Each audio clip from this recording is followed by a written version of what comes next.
We set up this clinic, the long COVID clinic, following the work that we did, particularly in the first phase of the acute COVID pandemic. We ran quite a busy unit here, we saw an awful lot of patients.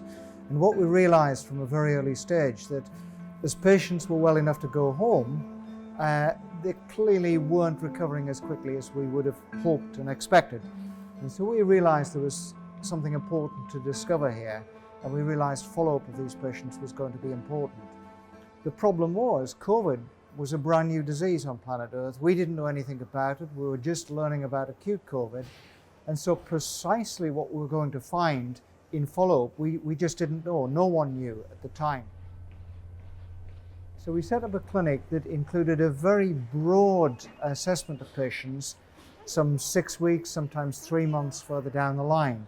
We included blood tests, full breathing tests, lung function tests, a review by a physician like myself, psychological review, physiotherapy review, everything really. I'm one of the people who survived with the illness, but I had long-term complication of COVID-19 due to the infection. Good morning. Hi, good morning. So part of the clinic today, what I'm going to do is look at how you're coping psychologically since you've been unwell with COVID. So we're just having a quick look at those, which should look at anxiety and depression, and you're not scoring too highly on those. I can't sleep very well at night time. Okay. And my level of energy is really very low, and I can feel tired from a very minimal exertion. This is the issue. Okay, so struggling to sleep, feeling quite tired. Yes. They're the main issues. Breathlessness. Yes. What we'll do in this clinic is we'll give you a really good MOT and we'll have a look at all of those symptoms. So the breath test will help us to figure out what's going on with your lungs. What we have found, and the world has now found, is this entity that has become known as long COVID, a sort of syndrome, a constellation of symptoms, many of which seem to be very, very common with our patients. Fatigue in particular can be very profound, it's very disruptive to life, and understandably people are very worried about it. There's a lot of discussion and a lot of research trying to get to the bottom of this to understand what the phenomenon is, and I'll be frank with you, we don't have all of the answers yet. Okay, our first patient today is a 47-year-old man.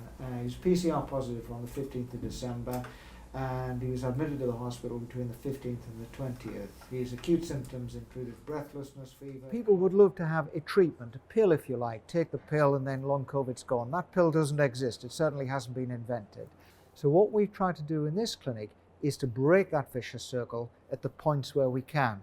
That's why we have a psychologist who gives the psychological advice.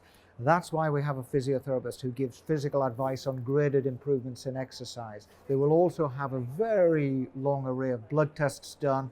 We're checking for anything that could conceivably have gone wrong. It's a wide array of tests. Our patients will also get complex lung function tests, so we've got a very good idea of how well the lungs are working.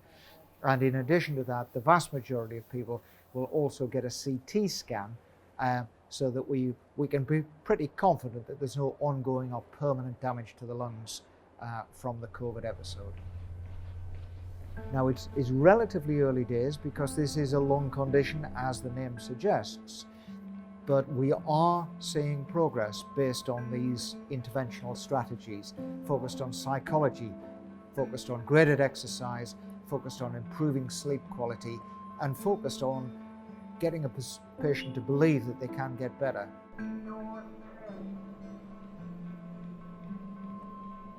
Really, I'm scared that I'm going to miss my own self.